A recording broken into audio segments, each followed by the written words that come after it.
Ouve, Senhor, a minha súplica, e cheguem a ti os meus clamores. Não me ocultes o rosto no dia da minha angústia. Inclina-me os ouvidos no dia em que eu clamar. Dá-te pressa em acudir-me. Porque os meus dias como fumaça se desvanecem, e os meus ossos ardem como em fornalha. Ferido como a erva, secou-se o meu coração. Até me esqueço de comer o meu pão. Os meus ossos já se apegam à pele por causa do meu dolorido gemer. Sou como o pelicano no deserto, como a coruja das ruínas. Não durmo. Eu sou como o passarinho solitário nos telhados. Os meus inimigos me insultam a toda hora. Furiosos contra mim, praguejam com o meu próprio nome. Por pão tenho comido cinza e misturado com lágrimas a minha bebida. Por causa da tua indignação e da tua ira, porque me elevaste e depois me abateste. Como a sombra que declina, assim os meus dias, e eu vou me secando como a relva.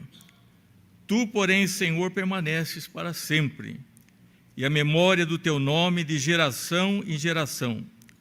Levantar-te-ás e terás piedade de Sião. É tempo de se compadeceres dela, e já é vinda a sua hora. Porque os teus servos amam até as pedras de Sião, e se condoem do seu pó. Todas as nações temerão o nome do Senhor, e todos os reis da terra a sua glória.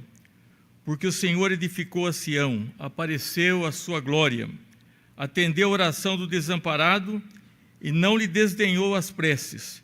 Ficará isto registrado para a geração futura. E um povo que há de ser criado louvará ao Senhor.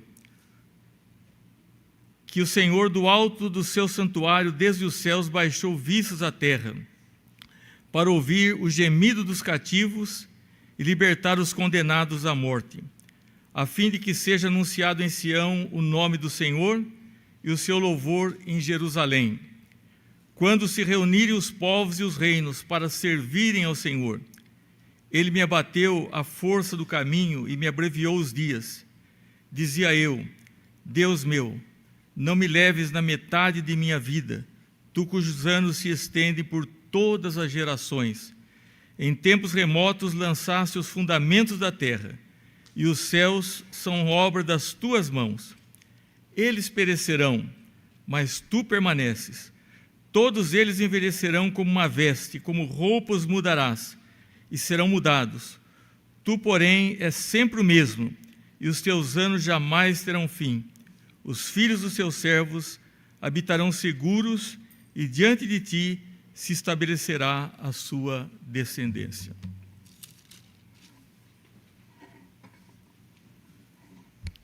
Oremos ao Senhor.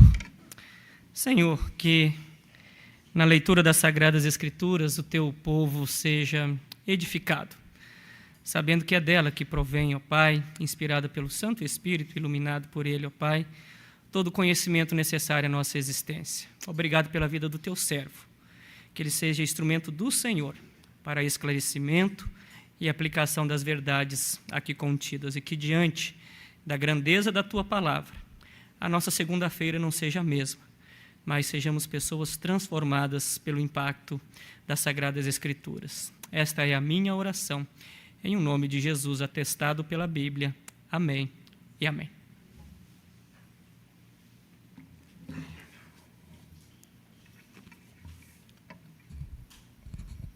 Meus irmãos, o Salmo 102, para mim, um dos salmos penitenciais mais tristes dessa sessão. Nós encontramos aqui o salmista aflito, não sabemos exatamente o que passava na sua vida, no seu coração, mas sabemos perfeitamente como ele se sentia. Ele descreve nesse texto o seu estado de alma, né? Então ele diz, não me oculte o rosto no dia da minha angústia, inclina os ouvidos no dia em que eu clamar, dá-te pressa em acudir-me. E era algo urgente. Ele estava, na sua própria palavra, desfalecendo. E ele faz algumas comparações muito interessantes, entre elas aqui sobre algumas aves. Ele diz: eu sou como o pelicano no deserto, e também sou como o passarinho solitário nos telhados, e como a coruja nas ruínas. Seja como for, as três aves estão isoladas do seu grupo: um pelicano no deserto, um passarinho solitário no telhado, ou uma coruja também só na sua ruína. E descreve também o seu estado físico, né? Além de sentir-se deslocado, ele descreve como ele está se sentindo. Ele diz que os meus ossos ardem como fornalha. Não sabemos se uma febre ou artrite, mas ele sentiu seus ossos completamente doloridos. E diz: esqueço de comer, não dormia, e os meus ossos já se apegam à pele, havia perdido peso. E assim ele vai descrevendo a sua situação física, emocional, seu estado de alma e principalmente a sua solidão. Fica muito claro aqui na comparação que ele faz com essas aves: o passarinho solitário, a coruja nas ruínas e um pelicano no deserto. Meus irmãos, a solidão é uma crise que periodicamente afeta todas as pessoas, mesmo cristãos. Exemplo clássico é o exemplo de Elias, que disse: eu estou só, eu estou só. E o cristianismo tem muito a falar sobre a solidão. Uma vez que nós somos seres criados à imagem do Deus Trino, somos seres relacionais, e precisamos realmente dessa comunhão com Deus e com outras pessoas. Daqui exatamente um mês, estaremos comemorando o dia de Natal, mas já estamos nas festividades, né? E muitos aguardaram e aguardam ansiosamente por essa época, que para muitos tem uma magia, vamos dizer assim, né? A música, o brilho, a família, amigos, parentes, comidas e bebidas especiais, roupas, presentes, brinquedos. Será possível alguém sentir-se só em meio a tantas festividades, a tantos encontros, a tanto brilho próprio dessa época do Advento?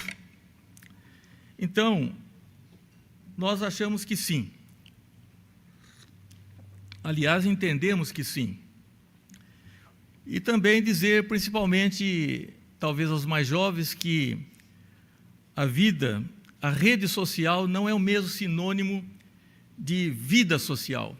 Hoje, quando vemos pessoas trancadas completamente em seus quartos, isolados, sem comunicação presencial, nós devemos afirmar que vida social não é o mesmo que rede social. A quantidade de amigos que temos na rede virtual. Aliás, isso pode ser mais agravado. Existe sim um isolamento que é buscado. Nós vemos Jesus que muitas vezes ele se retirou, estava só em oração. E nós precisamos desses momentos, todos nós, de momento de privacidade. Fecha a porta do teu quarto e ora ao teu Pai que está em secreto. E também a solidão que é imposta. João, no dia do Senhor, lá na ilha de Patmos, o dia em que as igrejas estavam reunidas, ele tem aquela visão gloriosa do Cristo, porque o seu pensamento estava voltado para o povo de Deus. Esse momento de culto é um momento especial nas nossas vidas, que deve ser aguardado. E hoje muitas pessoas são solitárias e temem, querem ser amigas, querem ser amadas, mas temem ser exploradas e também têm medo das amizades por interesses, né? Por interesses. Mas nós precisamos de vivermos esse amor fraternal, que o amor é o dom de Deus. O amor é dom e é também fruto. dom do Espírito Santo e fruto do Espírito. Por que nos sentimos, às vezes, sozinhos? As razões são muito claras e observáveis no nosso dia a dia. Muitos são mal interpretados na família, ou mesmo por pessoas que eles gostariam de ter apreciação, mas se sentem, às vezes, distantes, isolados. Fraqueza no corpo e na mente. Elias, o qual citamos, ele desejava morrer e recebeu um tratamento especial da parte de Deus. Foi alimento, ele se hidratou e teve a oportunidade de se expressar. E Deus deu a ele uma missão e disse: longo te será o caminho. Dores físicas e emocionais. Dá a sensação de que a pessoa está sozinha, que ela está sofrendo em agonia. Há pessoas que sofrem dores atrozes nas suas vidas. E principalmente atitude negativa para consigo mesmo. A pessoa desenvolve um negativismo na sua vida que depois é muito difícil transformar, né? Substituir esse negativismo ao longo da sua existência. Daí as pessoas recorrendo a tratamentos e também por causa do pecado não confessado, do pecado não esquecido. Nós precisamos da restauração do perdão de Deus para termos paz, para termos alegria, para termos comunhão. E sabemos que os nossos pecados são lançados nas profundezas do mar. E, às vezes, um inadequado entendimento da natureza de Deus. Eu gostaria de destacar algumas situações particularmente dolorosas da existência humana. Vou começar mencionando a questão da solteirice e da viuvez. Há solteiros que não querem outra vida. É como está ali na casa paterna, materna, tem roupa lavada, comida, tem todas as coisas, e ele prefere levando a vida a si mesmo, né? Mas há solteiros que estão entristecidos. Antes da queda, Deus já havia dito que não é bom que o homem esteja só. E depois da queda continua também. É necessário, é importante que o homem não esteja só. Eu sei que há quem tem o dom de celibato. Isso é possível, há muitas pessoas que estão bem nessa situação, que são ótimos filhos, boas pessoas, produtivas, pessoas maravilhosas. Mas, normalmente, a pessoa sente a necessidade de ter um namorado, uma esposa, né? Mas eu digo também que antes só que mal acompanhado. Ao longo do meu pastorado eu vi muitos casais infelizes, e é uma coisa muito triste um casal infeliz.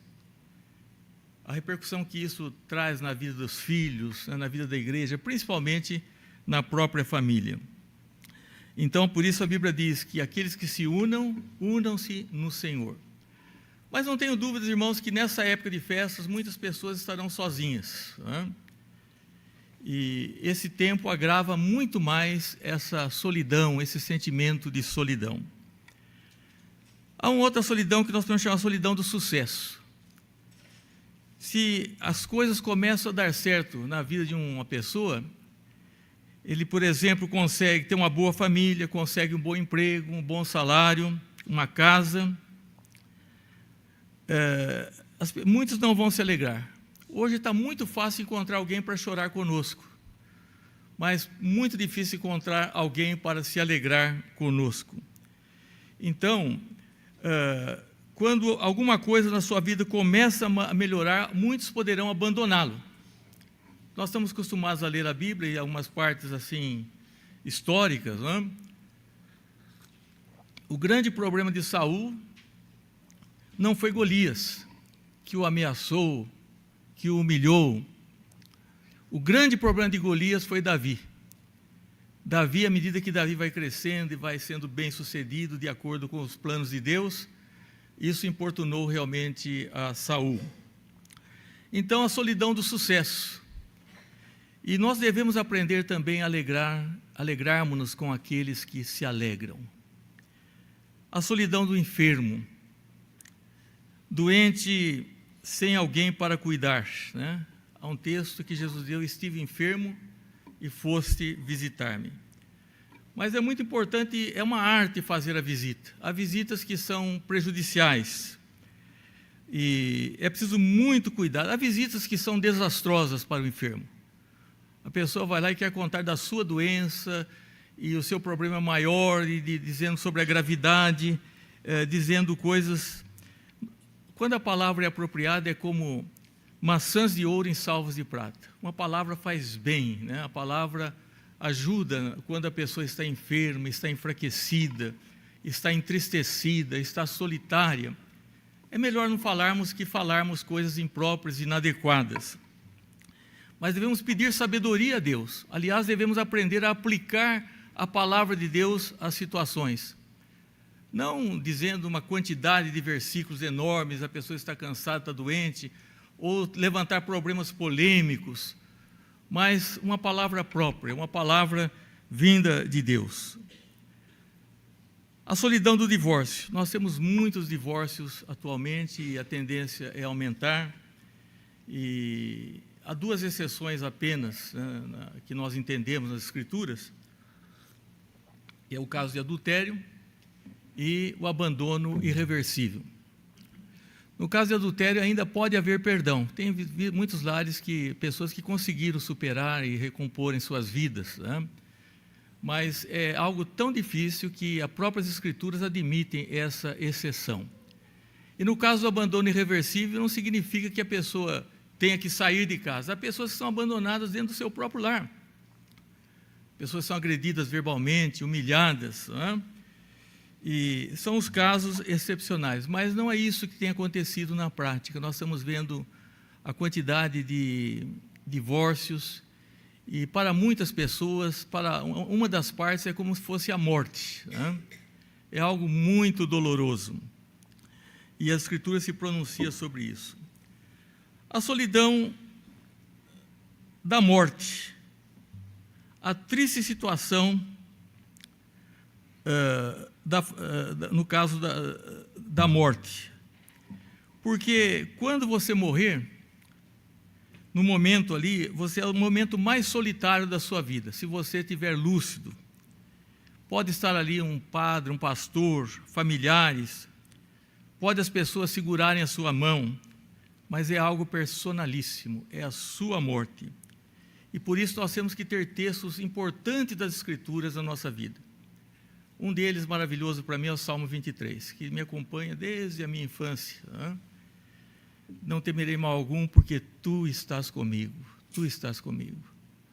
Ainda que eu passe pelo vale da sombra da morte, que a morte projeta as suas sombras, não é? E a solidão do ocaso que antecede. Nós vemos o apóstolo Paulo dizer a Timóteo, um jovem que havia preparado, que se tornou pastor, dizendo: procura vir ter comigo depressa, rápido. Paulo tinha uma vida social muito intensa, não só escrevendo, viajando, pregando, né? E em todas as partes, mas agora ele estava isolado, estava aguardando o seu martírio. E ele diz a Timóteo: procura vir ter comigo depressa.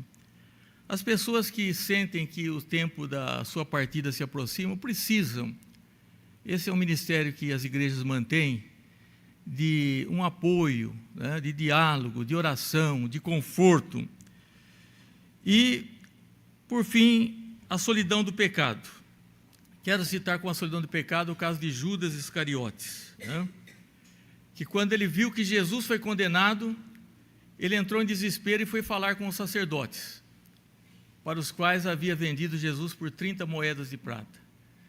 E os sacerdotes, eles talvez esperassem uma palavra de consolo.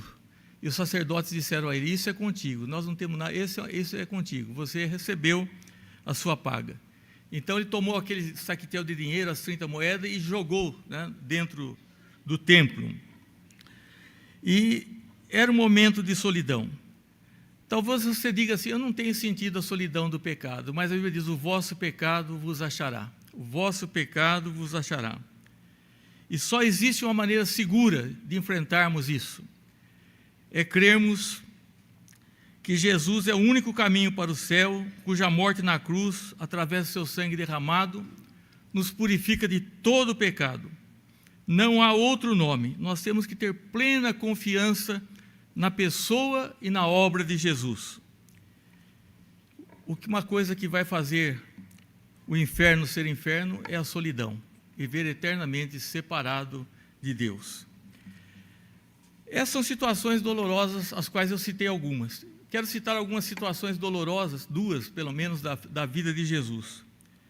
A primeira, eu penso que, não na ordem cronológica, mas a primeira que eu quero citar aqui, não da que Jesus sentiu propriamente dito, mas na última ceia.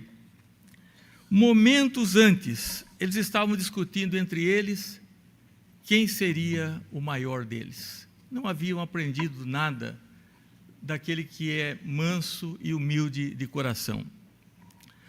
No Getsêmani, um outro momento, quando ele leva consigo as 3 pessoas que estavam mais próximas dele sempre, Pedro, Tiago e João, e no momento em que ele mais precisava do companheirismo, da presença dele, eles estavam dormindo. E chegou o momento que Jesus disse: a hora é chegada, dormi agora. Não podiam mais reparar, aquele momento não voltaria mais. Há pessoas que nos ajudam em certos momentos ou não nos ajudam. É aquele momento crucial da existência humana.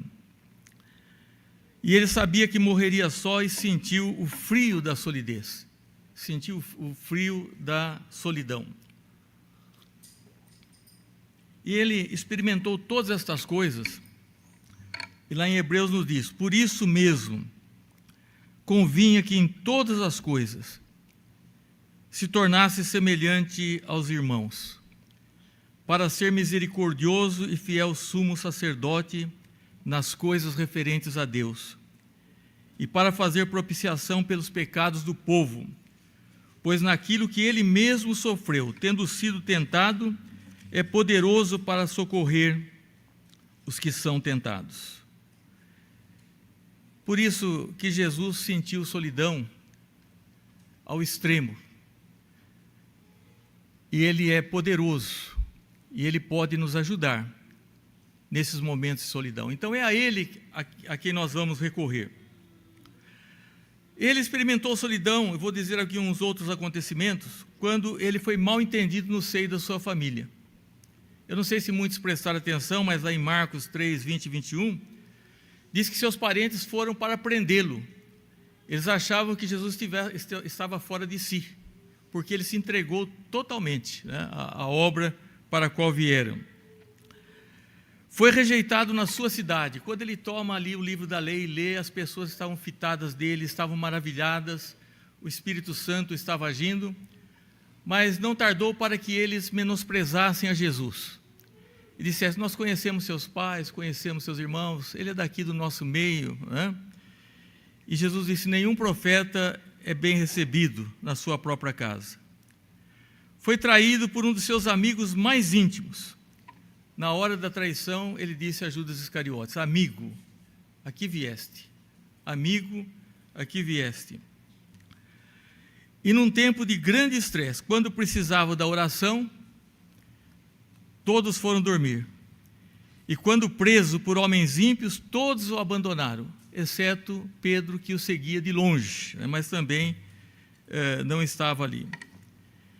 Então, são momentos de solidão na vida, que nós mencionamos nas nossas próprias vidas, na vida de Jesus Cristo. E qual o valor da solidão? O que nós podemos extrair da solidão? Quando estamos sós, sentindo solidão, nós passamos a conhecer Deus com mais intimidade do que você nunca pensou. Há muitas distrações nesse mundo. Nós tivemos muitas festas, todos os dias. Eu mesmo hoje participei de uma festa que não podia recusar, amigos queridos. Mas há muitas festas e muitas pessoas tristes e muitas pessoas solitárias. Nós vemos no momento de solidão na vida de Jacó, quando ele deixa o seu lar, e ele toma uma pedra e faz de travesseiro. Há muita gente dormindo em travesseiros de pedras, né? As noites de tormentas, de preocupações.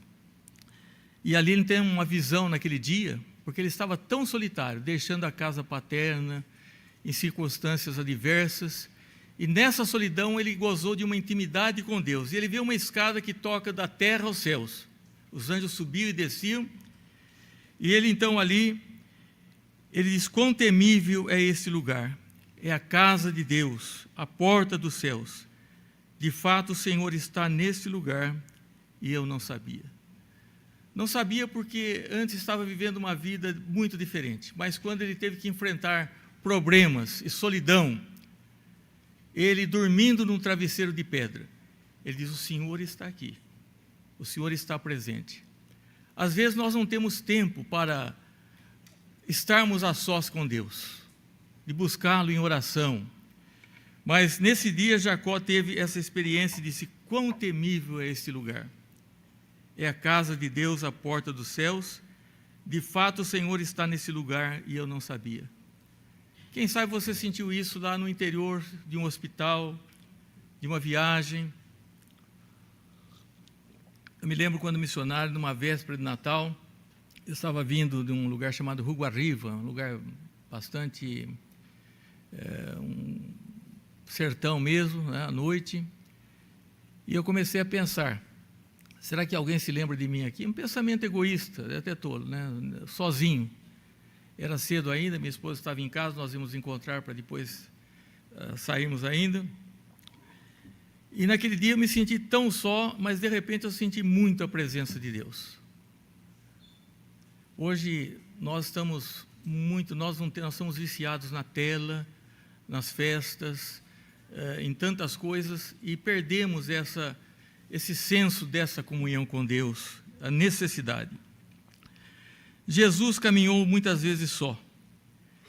E quando chega um tempo de solidão, você pode se tornar uma pessoa simpática, ou sentir empatia. Na solidão você pode aprender, às vezes, a dor do outro. Você passa a ser piedoso. É interessante a história de Jó, seu sofrimento extremo, e Deus o liberta, Deus o cura, exatamente quando ele está orando pelos seus amigos. Ele não estava orando por si. Não é uma crítica, meus irmãos, para todos, é para alguns, é para todos, quero dizer, até para mim. Às vezes nós falamos muito de nós mesmos. Começo a contar a minha história, a minha família, os meus negócios. O outro quer falar, quer ser o nosso interlocutor, não pode, porque o meu eu ocupa todo o tempo. Mas quando nós começamos a pensar em Deus e pensar também no próximo, que dá-lhe uma oportunidade, uma palavra, nós deixamos de ser egoístas, inclusive deixamos de ser solitários, porque nós passamos a ter essa empatia que é necessária. E você aprende a adorar a Deus e a louvar a Deus. É fácil adorar a Deus quando tudo vai bem, né? Não creio que seja fácil, é a maneira de se dizer. Mas o que Deus aprecia, quando você adora mesmo quando não se sente bem. Eu não li todo esse salmo, mas ele fala aqui do gemer. Meus ossos se apegam à pele por causa do meu dolorido gemer. Ele fala da sua situação particular, ele fala de Sião. Talvez esse salmo tenha sido escrito no fim do cativeiro babilônico, né? Ele está lembrando de Sião, que já está chegando o tempo de se lembrar de Sião. E ele fala de todas as circunstâncias aqui mencionadas, que poderão ler devagar, com muito proveito, mas no final ele vai falar sobre a imutabilidade de Deus. Inclusive é um texto citado no Novo Testamento, e fala do louvor e adoração. Adoração no momento de solidão. Para mim, uma das passagens impressionantes da Bíblia é quando Abraão vai adorar a Deus. Ele está extremamente só, porque Deus se dirigiu a ele, e ele não podia contar à sua esposa que iria sacrificar seu filho Isaque, de maneira alguma. Não podia falar aos seus servos, a ninguém, e muito menos a Isaque. Naqueles dias de caminhada, o filho dizia: meu pai, nós temos o fogo, nós temos o cutelo, né? Onde está o cordeiro para o holocausto?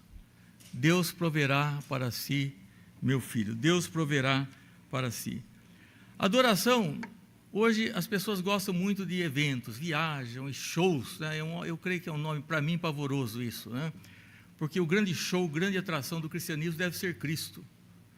Nós não podemos transportar aquele estilo de show para dentro do meio evangélico, né? E muito dinheiro rolando e muitas coisas que atrapalham o verdadeiro culto a Deus. Já Abraão estava sozinho. Envolveu disciplina, teve que levantar de manhã, rachar lenha e caminhar 3 dias. Todo aquele envolvimento emocional ali, até o desfecho daquele ato, até o momento crucial quando ele levanta o cutelo para imolar seu filho. Mas Abraão ia oferecer a Deus o melhor. Nós vemos que Deus não permitiu que Abraão oferecesse seu filho, não é possível sacrifício humano, de acordo com a vontade de Deus, mas Deus permitiu que o seu filho unigênito fosse sacrificado por nós. Abraão é um verdadeiro adorador. Há pessoas que só adoram se houver uma multidão, se houver brilho, se houver luzes, se houver danças. Meus irmãos, nós temos que aprender, sim, é bom quando nós estamos juntos para adorarmos a Deus, o canto congregacional, adorarmos a Deus, mas aprendemos a adorar a Deus sozinho, desinteressadamente, e dar o melhor para Deus, como foi Abraão. Isso envolve disciplina física e disciplina emocional. E caminhando, meus irmãos, tratando com a solidão. O que nós vamos fazer? Eu creio que agora as mensagens serão mais alegres, e é natural que sejam realmente, porque é uma época muito bonita do ano, né, a época do advento. Primeira coisa, admitir que nenhum de nós está imune à solidão, o problema da solidão. Nós encontramos o exemplo aqui. Assim como o salmista, devemos derramar a nossa alma diante de Deus. Derramar a nossa alma diante de Deus. Ouve, Senhor, a minha súplica, e chegue a ti os meus clamores. Não me oculte o rosto no dia da minha angústia. Não vires o rosto com desprezo para mim. Olhe para mim, Senhor. Inclina-me os ouvidos no dia em que eu clamar. Dá-te pressa em me acudir. E daí ele expõe porque está sentindo tão frágil. Ele expõe a sua condição física. Ele está num ponto no seu estertor, dizendo: porque os meus dias como a fumaça se desvanecem, os meus ossos ardem como a fornalha, ferido como a erva. A erva, quando ferida, ela seca-se rapidamente. Mas o que secou, secou-se o meu coração. Muitas pessoas dizem: eu tenho um coração de pedra, já não sou capaz de sentir, né, de chorar, de rir. Esqueço até de comer o meu pão, quando a pessoa já está com inapetência. Os meus ossos se apegam à pele, por causa do meu dolorido gemido. Sou como pelicano no deserto. É um lugar impróprio para um pelicano no deserto, né? Como a coruja nas ruínas, não durmo, a insônia. É quadro típico de alguém que está enfrentando solidão, depressão. E sou como passarinho solitário no telhado. Mas ele crê que Deus pode ajudá-lo no seu estado físico. E Deus pode nos ajudar, meus irmãos, para que aceitemos também a humanidade uns dos outros. Nós temos uma balança que nós não devemos fazer pesar tanto a insensibilidade dos outros, que está sendo tão comum. Nós estamos num tempo em que o amor está se esfriando, nas igrejas, em todos os lugares. Precisamos também de alguns recursos que são vindos do próprio Deus: o repouso físico e espiritual, o Shabá, hábitos saudáveis, recreação. Tem pessoa que não pensa em recrear, ele só quer trabalhar, estudar, não pensa em momentos de recreação. A palavra recrear vem de recrear, e criar novamente, recuperar as energias. O próprio Jesus viu que os seus discípulos estavam trabalhando demais e disse: vinde à parte e repousai. É a vontade de Deus que nós os cuidemos. o alimento, o movimento, o exercício físico e a vida espiritual são necessários para a nossa rigidez física, mental e espiritual. Os pecados não confessados fazem-nos sentir solitários.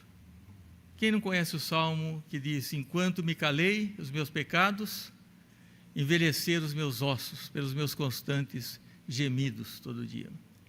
Faz-me ouvir júbilo e alegria. Alegria verdadeira, genuína, quando nós estamos em comunhão com Deus. Nós não deixamos de ser filhos de Deus quando pecamos, mas nós entristecemos o Espírito de Deus e também nos entristecemos. Davi tocava a harpa maravilhosamente bem, fazia muito bem para o próprio Saul, mas quando quebrou as cordas da harpa do seu coração pelo seu pecado terrível, e um pecado chama outro pecado, um abismo chama outro abismo, então ele caiu naquele estado de prostração e sofreu as consequências necessárias do seu pecado. Mas felizmente nós vemos a Bíblia porque ele, no Salmo 51, nós vemos que ele confessou profundamente seus pecados. Devemos definir a razão da nossa vida. Antes, melhor é dar que receber. Nós vemos num tempo que nós não queremos dar do nosso tempo, da nossa atenção, dos nossos recursos, nada, nós só queremos receber. E a Bíblia diz: mais bem-aventurada coisa é dar que receber. Jesus diz que ele passou pelo mundo, está escrito lá em Atos, capítulo 10 e 38. Passou pelo mundo fazendo o bem. Que coisa maravilhosa se tivesse isso no nosso epitáfio, né? Porque nós somos egoístas. Passou pelo mundo fazendo o bem. Mas é um desafio, assim viveu o nosso Senhor. É claro que nós somos salvos pela graça, mas somos salvos não pelas obras, mas somos salvos para as boas obras. Nós enfatizamos muito a primeira parte.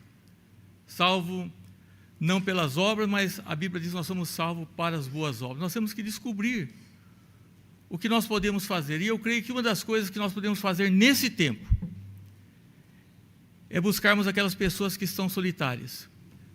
Solitárias não porque não tem festas, porque não tem entretenimento, mas porque não tem Cristo no seu coração. Pessoas que não têm comunhão com Deus. Não é? E também da nossa presença, estarmos juntos. Hoje é muito fácil pelo WhatsApp, né? Meus parabéns, felicidades, é muito simples e a gente pensa, bom dia, boa tarde, boa noite, né? É até estranho isso, né? Mas nós precisamos, como igreja, sermos desafiados a vivermos como comunidade de amor, de conversarmos face a face, de nos visitarmos e de orarmos uns pelos outros. Outra coisa, convide a Cristo para ser seu Salvador, a grande necessidade da sua vida. Aqui, o salmista, ele, diante desse quadro todo, ele diz: tu, porém, Senhor, permaneces para sempre, a memória do teu nome, de geração em geração. E quando ele vai falar da imutabilidade de Deus aqui, ele diz: tu permanece, todos eles envelhecerão como a relva, como roupa mudarás, e serão mudados. Tu, porém, és sempre o mesmo, e os teus anos jamais terão fim. Isso é aplicado lá no livro de Hebreus, no começo, e quando é dito de Cristo, Jesus Cristo é o mesmo ontem, hoje e o será para sempre. Não significa que ele tem que agir sempre do mesmo modo, mas ele age como lhe convém, da melhor forma nas nossas vidas. O salmista termina falando sobre a imutabilidade de Deus, porque Deus não muda, ele é fiel.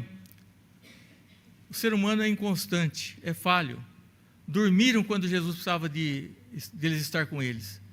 Às vezes a pessoa é amigo muito tempo, mas falha naquele momento que não deveria falhar. E nós não devemos pesar isso na balança, porque é próprio do ser humano. Nós devemos confessar os nossos pecados. Mas é bom quando nós passamos pela solidão, porque nós aprendemos a orar não como um papagaio, a ficar repetindo. Nós aprendemos a orar de verdade. E nós aprendemos também a ter empatia. Não pensar somente nas nossa família, nas nossas coisas, mas naqueles que passam debaixo das nossas janelas. A tribulação tem levado muitas pessoas à incredulidade. Nos piores momentos, o melhor a fazer é nos aproximarmos do Senhor, independente do que aconteça. Há uma fonte de graça que jorra soberana, que nos assegura que, além da escuridão presente, há um brilho glorioso. E saber que Jesus é imutável, Ele permanece sempre o mesmo. E nós devemos expor a Ele como nós estamos nos sentindo física, emocionalmente, como o salmista fez. Ele descreve com particularidades seu estado físico, emocional, mas ele termina dizendo que vai haver louvores a Deus, que Sião será recuperada, que Deus é imutável e que Deus tem seus propósitos. Meus irmãos, que nós sejamos atentos e sábios nesses dias tão difíceis. Eu vou orar por todos nós. Ó Deus, nós precisamos de Ti. Nós te damos graças porque Jesus disse: eu estarei convosco todos os dias.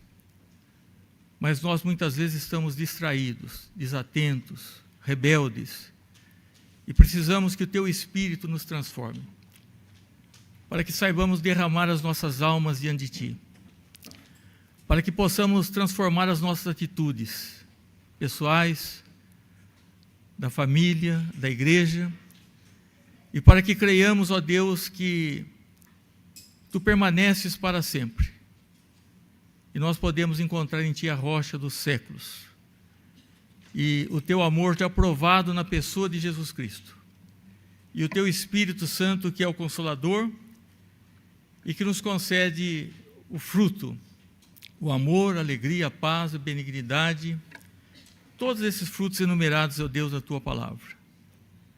E que nesses dias, Senhor, que daqui para frente já passamos mais intensamente a comemorarmos, que nós possamos amenizar a solidão daqueles que caminham conosco, com gestos de bondade, de amizade, de sinceridade, e possamos também, ó Deus, gozar da Tua presença, buscar intimidade contigo, para que possamos vencer a nossa vida e possamos tratar esse mal que afeta a tantos e a nós também muitas vezes, que é o problema da solidão.